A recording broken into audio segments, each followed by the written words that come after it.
Hey guys, this is doctor Ashish Sahu, JR anaesthesia IMS BHU, और मेरे साथ हैं डॉक्टर सौरभ, सर्जरी के जूनियर रेसिडेंट, अब JR2 बन गए हैं। और आज हम इनसे बात करेंगे। काफ़ी मुश्किल से इन्होंने हमारे लिए टाइम निकाला है, और अभी थोड़ी देर बाद इनकी नाइट ड्यूटी भी है, तो बहुत जल्दी जल्दी इनसे क्वेश्चंस पूछते हैं।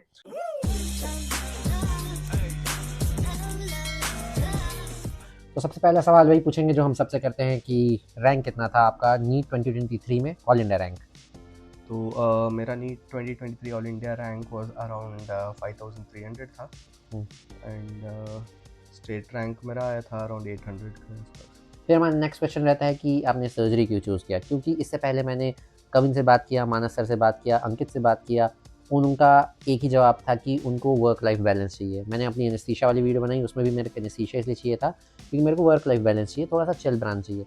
हम जानते हैं कि सर्जरी थोड़ी सी हेक्टिक ब्रांच है, फिर बोलते हैं कि लर्निंग कर्व थोड़ा ज़्यादा होता है, और सुपर स्पेशलिटी की भी बात होती है कि सुपर स्पेशलिटी करना चाहिए करके।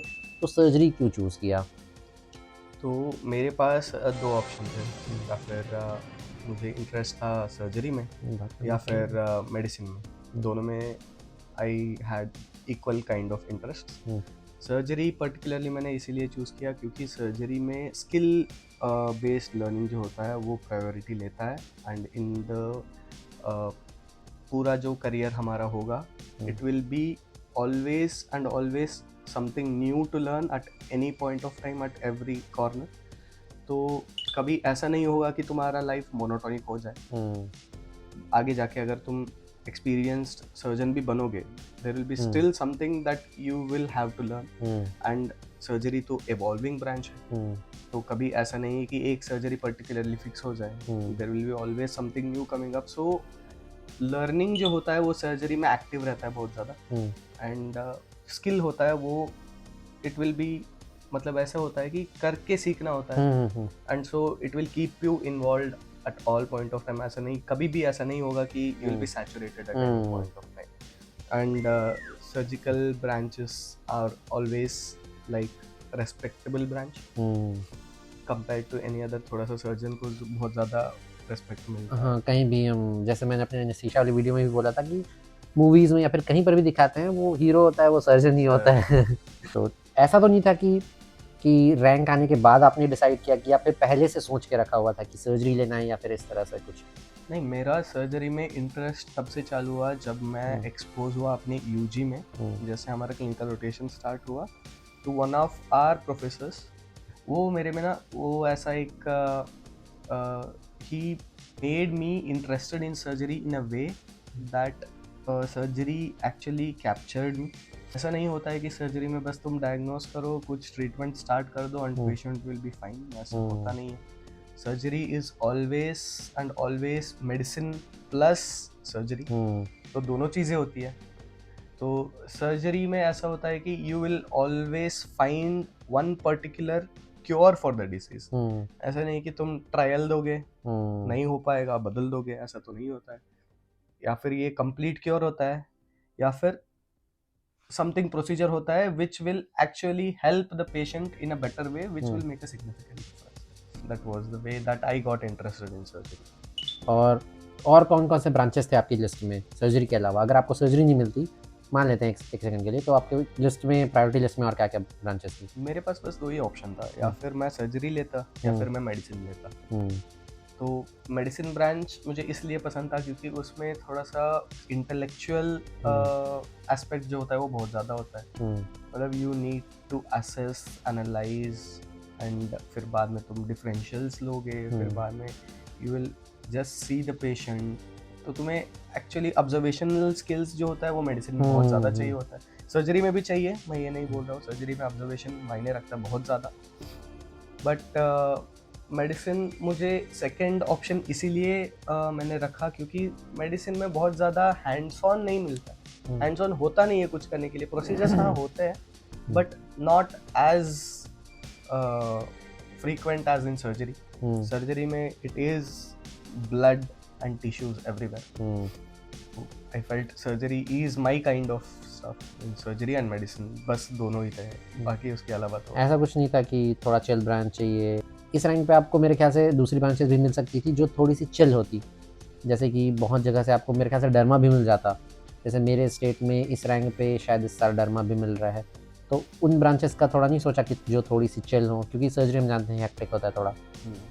ऐसा है ना कि मतलब not to demean other branches, मुझे वैसा ब्रांच से कभी इंटरेस्ट नहीं था जिस पे मैं आराम से चेयर टेबल पे बैठ के अपना काम करूं, क्योंकि I was always been a sportsman. मुझे थोड़ा सा ऐसा एक्टिव हैपनिंग लाइफ की आदत बहुत ज़्यादा है, and I want to do something which is always challenging to me more. तो surgery is one branch which will always challenge you at every point of time, at every patient, and at every patient that you open on the table. It is a challenging case and you don't know what is going to happen, और तुम्हें क्या दिखेगा, तुम क्या encounter करोगे. It is always a surprise and you always need to be on your toes and act accordingly. तो surgery is that enigma which will always drag you like a black hole. So surgery is that kind of a branch which I got particularly interested. Okay. फिर next question रहेगा कि IMS BHU क्यों choose किया? मतलब आपके state में भी मेरे ख्याल से यूजुअली स्टेट में क्या होता है, क्योंकि स्टेट रैंक आपका 800 के आसपास था, तो बेटर ब्रांच भी मिल सकती थी. वैसे ब्रांच का तो आपने क्लियर कर दिया है. तो वही है कि कुछ लोग ये भी रहता है कि घर के आसपास रहना है, थोड़ा अपने स्टेट में रहना है. और तो IMS BHU क्यों चूज़ किया? किसी से पूछा था आपने या फिर किसी के रेफरेंस से आए थे, ऐसा कुछ? जब मैं अपना चॉइस फिलिंग का प्रोसेस स्टार्ट किया था, तो मेरा जो ओपिनियन था रिगार्डिंग जो कॉलेजेस में डाल रहा था वो बहुत स्ट्रेट फॉरवर्ड था. जो मैं सर्जिकल ब्रांच चूज करने वाला था, तो I knew that hands on matter करता है सर्जरी में, because skills are learn by hands on. तो मैं कैसे कॉलेजेस सॉर्ट आउट किया, based according to the bed capacity, patient inflow जितना होता है ओपीडी में या फिर एडमिशन्स कितना होता है. तो ऑब्वियसली जहाँ पे बहुत सारे इन पेशेंट बेड्स हैं, तो वहाँ पे तुम्हें सीखने को ज़्यादा मिलेगा, क्योंकि पेशेंट्स बहुत सारे हैं तो ओटीज भी होंगे ज़्यादा. तो ऑन दैट बेसिस मैंने पहले सॉर्ट आउट किया कॉलेजेस को. मेरा कभी ये प्रायोरिटी नहीं था कि घर के आसपास रहना है, ये करना है क्योंकि वैसे कभी सर्जिकल ब्रांच सीखी नहीं जा सकती, क्योंकि surgical branch always demands your sacrifice, your dedication, everything. तो ऐसा होता ही है. तो IMS BHU स्पेसिफिकली मैंने इस चीज़ के लिए लिया क्योंकि मेरे 3 पॉइंट्स थे. एक तो यहाँ पे पेशेंट इनफ्लो बहुत ज़्यादा है.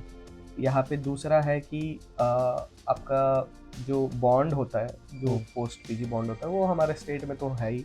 तो हमारा यूजी के बाद भी बॉन्ड होता है एंड पीजी के बाद भी बॉन्ड होता है. तो I didn't want to get into that kind of thing. तो IMS में बॉन्ड नहीं था. एंड तीसरा था कि IMS is a reputed college, ऐसा नहीं कि lesser than any other thing.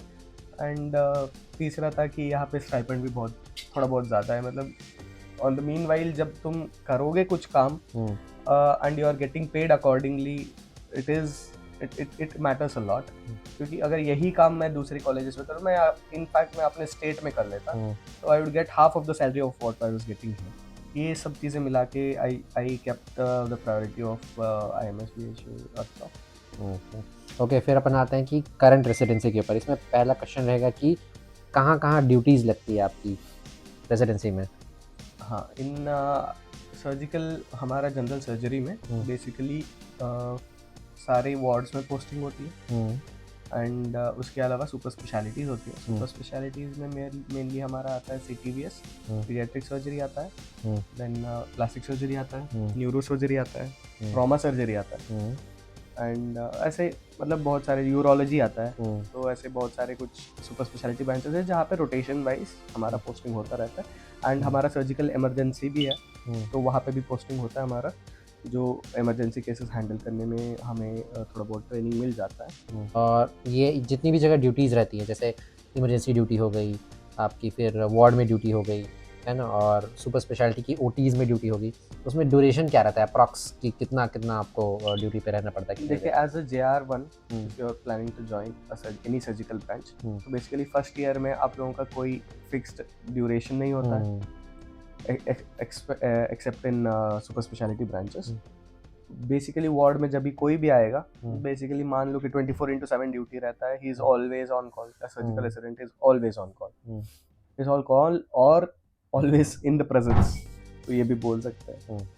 And after that when you become a senior, second year third year पे जब आएंगे, तो बेसिकली आपका ये काम रहता है कि आप वार्ड्स राउंड्स अटेंड कर लो, पहले पेशेंट्स असेस कर लो, ओटी कर लो या ओपीडी खत्म कर लो बेसिकली। तो उसके बाद में you have to give the specific orders to your juniors to follow, and आप थोड़ा बहुत आपके थीसिस पे या फिर स्टडीज़ पे कॉन्सेंट्रेट कर सकते हैं। ऐसा नहीं है कि कभी आपको ऐसे बहुत ज़्यादा फ्री टाइम मिल जाएगा, फ्री टाइम निकाल सकते हैं सीनियर बनने के बाद में, बट नॉट इन दिस।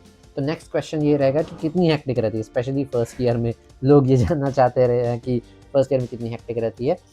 मतलब on the scale of 0 to 10, 10 is very hectic, 0 is zero hectic, तो कितना हेक्टिक रहता है?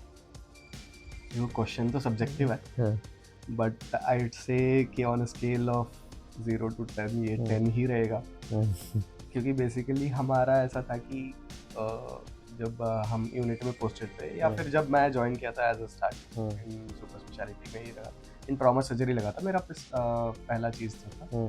तो हमें मैक्स टू मैक्स होने को मिलता था 1 या 2 आवर्स।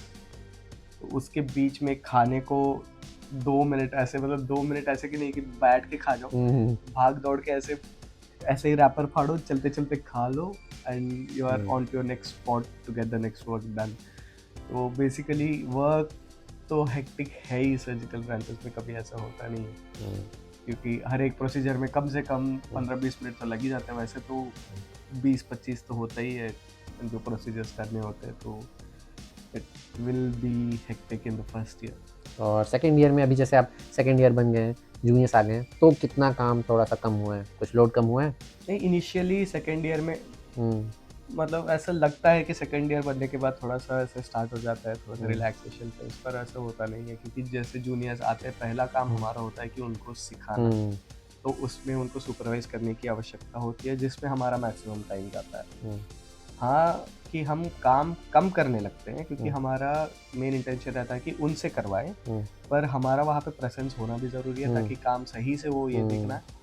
और उसके अलावा सेकेंड ईयर में बेसिकली आईएमएस में होता है कि वार्ड का जो रेस्पॉन्सिबिलिटी जो होता है वो JR2 पे आ जाता है ऑटोमेटिकली, एंड जो ओवरऑल सुपरविजन होता है वो JR3 का होता है, इंक्लूडिंग ओटी, एंड वार्ड का जो पेशेंट्स का वर्कअप का जो भी है वो JR3 का सुपरविजन में होता रहता है। बट वार्ड का जो मेन हैंड्स होता है वो JR2 के हाथों में होता है। तो सारा रिविजन होना, पेशेंट्स का काम देखना, एंड जो भी काम राउंड्स में बताया गया हो, कंसल्टेंट के द्वारा बताया गया हो, ये सब चीज़ें को प्रॉपर तरीके से हैंडल करना, ये सब चीज़ें JR2 का होता है। तो बेसिकली JR1 पे आपको ये करने मिलेगा कि काम करो। सेकेंड ईयर में ये मिलेगा कि काम देखो। तो और क्योंकि अब हैंड्स ऑन की बात करते हैं हर जगह कि सर्जरी में हैंड्स ऑन कितना है, लोगों का क्वेश्चन ये रहता है जो ज्वाइन करने वाले होते हैं कि हैंड्स ऑन कितना है। तो क्या क्या सीखा है फर्स्ट ईयर में आपने, क्या क्या आपको प्रोसीजर्स मिले हैं, और आप क्या क्या देखे हैं कि आपके सेकेंड ईयर जो सीनियर्स थे वो क्या क्या प्रोसीजर कर रहे थे, थर्ड ईयर क्या क्या प्रोसीजर कर रहे थे, मतलब ओवरऑल रेसिडेंसी में क्या क्या प्रोसीजर मिल रहे थे, कितना हैंड्स ऑन यहाँ पे है BHU में? फर्स्ट ईयर में सारे basic techniques and basic skills जो होते हैं उसका ट्रेनिंग आपको प्रॉपर तरीके से मिल जाता है। जैसे स्किन सूचरिंग मिल जाता है, डिफरेंट तरीके का स्किन सूचरिंग होता है, ऐसा नहीं कि एक सिंपल सा स्किन सूचरिंग ही मिलता है, नहीं, डिफरेंट तरीके का मिल जाता है। All different kinds of biopsy मिल जाता है। वूंड मैनेजमेंट का जो होता है वो उसका नॉलेज बहुत ज़्यादा फर्स्ट ईयर में ही मिलता है, एंड INDs मिल जाते हैं, बायोप्सीज मिल जाते हैं, एक्सिशंस जो भी छोटे मोटे प्रोसीजर है वो मिल जाते हैं। तो ये सब चीज़ें फर्स्ट ईयर में मिल जाते हैं, and basically at the end of first year जब आपका वो ट्रांजिशन पॉइंट आ जाता है कि आप फर्स्ट ईयर सेकेंड ईयर के बीच में ट्रांजिशन पॉइंट है, उस पॉइंट ऑफ टाइम में आपको ये भी माइनर OT प्रोसीजर्स भी मिलने लग जाते हैं। एंड अगर आपका परफॉर्मेंस अच्छा रहा, आपके सीनियर्स अगर आपसे इंटरेस्ट है कि हाँ ये कर लेगा, तो they will start giving you minor OT procedures in the earlier point of time also. And super specialties में you will be treated well अगर आप उनका जो छोटा मोटा जो वार्ड का काम होता है अगर वो कर लें, तो you will be given hands on in the OT. As such मैंने मेरे पीडियाट्रिक सर्जरी के रेसिडेंसी में I did exploratory laparotomy उन्होंने करवाया था मेरे से। हर्नियोटमीज जो होता है पीडियाट्रिक्स का वो सब करवा दिया था, एक RA करवा दिया था। तो it depends on how interested you are and how involve you are, and आपके सीनियर्स आपके बारे में क्या सोचते हैं उसके ऊपर डिपेंड करता है बहुत ज़्यादा, क्योंकि that is how you learn. Surgery में बेसिकली हायरार्की जो होता है वो बहुत इम्पोर्टेंट है। एंड हमारे अभी जो सेकेंड ईयर्स है उनको सारे माइनॉरिटी प्रोसीजर्स करने को मिल ही मिलते हैं। एंड जो बेसिक जो सर्जरीज होते हैं जैसे अपेंडिसेक्टमी होना या ओपन खोली होना, डीआरपी में जैसे हमें मिल जाता है ओपन खोली वगैरह जिससे होता है, तो ये सब चीज़ें हमारे सेकेंड ईयर्स आराम से कर लेते हैं, अब तो कोई इशू नहीं है। और उनका जो सेकेंड ईयर से थर्ड ईयर ट्रांजिशन पॉइंट था उसमें तो उन्होंने ऐसे धूम मचा दिया, basically everything they have done. And जो जिन के साथ में मेरा काम हुआ है तो they were all very good surgeons. Academics का क्या है, मतलब क्लासेस होती हैं सीखने के लिए, मतलब एक्चुअल में, क्योंकि आप स्किल्स तो सीखते हैं बट थ्योरेटिकल नॉलेज का क्या सीन है? हाँ, हमारे यहाँ पे वीकली थ्राइस हमारा क्लासेस रहता है। यूजुअली फर्स्ट ईयर को उसको अटेंड करने का उतना ज़्यादा टाइम रहता नहीं है। यूजुअली आफ्टरनून में क्लासेस होते हैं, तो second year and third year में तो आपको अटेंड करना ही है, it is compulsory. And academics wise मैं ये कहूँगा कि बुक से ज़्यादा पेशेंस बहुत ज़्यादा सिखाते हैं सर्जरी में, एंड आपके सीनियर्स बहुत ज़्यादा सिखाते हैं। एंड जितना आप ओपन माइंडेडली नॉलेज रिसीव करने के लिए रेडी है उतना ज़्यादा आपका एकेडमिक्स बढ़ेगा ही बढ़ेगा। ऐसा नहीं है कि सर्जरी में कई हार्ड बाउंड रूल्स है कि ये पेशेंट को इसी तरीके से डील करना है। It's always individualised, patient oriented होता है। तो आई वुड से कि एकेडमिक से ज़्यादा यहाँ पे a patient is of priority. तो उसके हिसाब से माइन्यूट चेंजेस जो होता है वो मैनेजमेंट का प्रोटोकॉल बदल देता है। तो इट इज़ लाइक दैट कि आप एक तरफ बस मोबाइल में 2 मिनट के लिए फट से आप पीडीएफ खोल के पढ़ भी लोगे, and the same thing you will be doing it on the patient too. तो एकेडमिक्स होता है यहाँ पे, बट यहाँ पे एकेडमिक का रोल थोड़ा सा कम है, एंड पेशेंट ओरिएंटेड लर्निंग जो होता है वो बहुत ज़्यादा मायने रखता है। एट द एंड मैं बस यही कहना चाहूँगा कि जो भी अभी नए JR1 ज्वाइन करेंगे उनको कि तो surgery is always about discipline, and यहाँ पे कमांडो ट्रेनिंग जो होता है वो बहुत तगड़े तरीके से होता है। You will be trained in such a way that कोई भी अगर तुम्हें आधे नींद में भी उठा लेगा और तुम आधे नींद में आँख बंद करके भी एक प्रोसीजर कर लोगे, it should be as perfect as done by anyone.